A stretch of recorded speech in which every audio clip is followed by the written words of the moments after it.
Bucs taking on the 49ers. Here's in the first quarter. Teddy, Fred Warner's probably your favorite player in the whole league. We won't show you a close-up look at it, but this is the end of his season. Yeah, best linebacker in the league. Fred, let me tell you, there's no careers complete without a comeback. We're all wishing you a speedy recovery here. Healthy, keep your head up. We love you, buddy. Broken and dislocated ankle. He is indeed done for the year. Meanwhile, Bucs up 14-13 just before halftime. Cameron Johnson wide open, D-Wood. Man, Baker took a hell of a shot right there and still connected on the dot for the touchdown. Bucs go for two, they don't get it. 5 minutes in the third. 3rd and 14. Got it. Play of the year. Oh, get out of it. Put your head down. Pump fake once. Pump fake twice. Pump fake again. Skip on there. Put your shoulder down. Baker Mayfield. Let him go for the first down right there. Are you kidding me? What are we doing out there? Oh, go ahead. Flex on him, Baker. Show it again. Duck it down. Take it, Wood. Wow. Let's go, baby. I'll fake again. Get down. Oh, give him the hizzy. Okay. Get up the field. No! That might be the play of the year. And then we follow it up with the rookie, Tez Johnson. Look at that catch. And then an even better Sully. Give it to me, Tez. Watch this. Stick the landing. Oh! That's a rookie. All these guys, and we got Johnson and Johnson making plays here. Bucs extend their lead 27-19. They were chanting MVP after the game. Tez thought it was for him. It was for Baker. Hilarious. 49ers going for it now. 4th and 6. Desperation. Mac Jones. Pea Shooter Jones is back. I'll be honest with you. He actually played a really good game. He did. But when he did it, I'm like, that's my guy. Pea Shooter Jones. That was a last gasp effort there from the banged-up 49ers. Bucs win. Baker Mayfield has over 1,500 passing yards this season, 12 touchdowns, 1 interception. By the end of the game yesterday, he was missing his top 3 receivers. He's the first quarterback to hit those marks through 6 games since Mahomes did it in his record-setting year of 2020. Mahomes' team won the Super Bowl that year. I almost feel like it's not even saying enough to ask the question, is Baker the MVP of the league right this minute? Yeah, it's not even close. I mean, this guy is playing, it's phenomenal. And the fact, let's face it, at the biggest moments, he's at his best. Yep. I mean, it's how many of these 4-quarter comebacks are we going to see? This one, you get a free runner, well-designed defense, free runner. He knows he's going to get smashed. He lays it in there. And this, it's just absolutely absurd. Finds a guy that I don't know who the hell this guy is. Johnson. Again, Emeka, for those of you who didn't watch the game, Emeka Buka got hurt during the game yesterday. It's a hamstring. I'll ask Shefty how bad it is. But already playing without Mike Evans, already playing without Chris Godwin, playing without Bucky Irving. They've got nobody. 2 starting offensive linemen are out. Yep. When other teams get injuries like this, take a look at the list. You hear about how hurt they are, why they can't win. Right. With Baker, he just continues to roll. He is the one guy that has elevated everybody else, that has carried this team with all these players injured.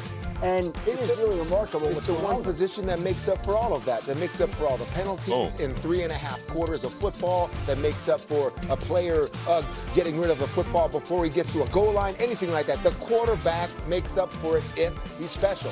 And Baker Mayfield's been special this year. The thing about Baker that I find most interesting is that he came into the league as the #1 pick with a chip on his shoulder. And so he became an easy target. People want, because when you're the #1 pick in the draft, now he's on his 4th heat. He's become the underdog. He managed to be the first pick in the draft who has managed to become like a scrappy underdog. I feel like the entire league is rooting for him. He may be right now the most entertaining player in the entire league to watch. Absolutely. I mean, the fact that the Tampa Bay Buccaneers are 5-1 with that list of injuries, got to give credit. The guy is the MVP of the league right now. And I know we really talked about how the Packers went from Brett Favre to Aaron Rodgers to Jordan Love. Hey, the Tampa Bay Buccaneers went from Tom Brady to Baker. Not on purpose, but they signed him to a 1-year contract to compete with Kyle Trask. All of a sudden, he is the leading candidate for MVP of the league, and suddenly the Buccaneers feel very much like a team that could go a long way. If they're going to get these guys back, I mean, Ibuka now is a hamstring. Evans has a chance to be back this week.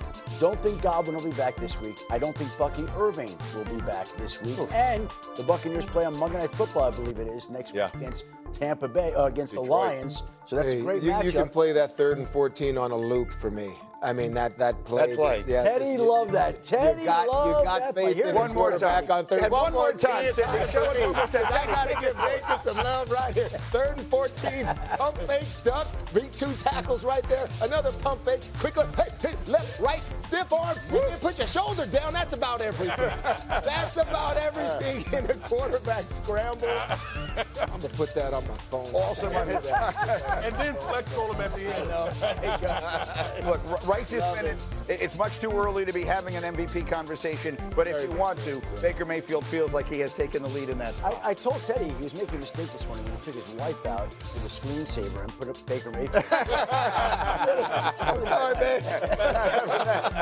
Okay, on we go. Let me run the hurry up. And after the game is over, the playmaker, Michael Irvin, tweeted, "I have never seen an NFL defense with so many people running wide open." That's Michael Irvin making those comments. Jerry Jones didn't make any comments, which is extraordinarily unusual.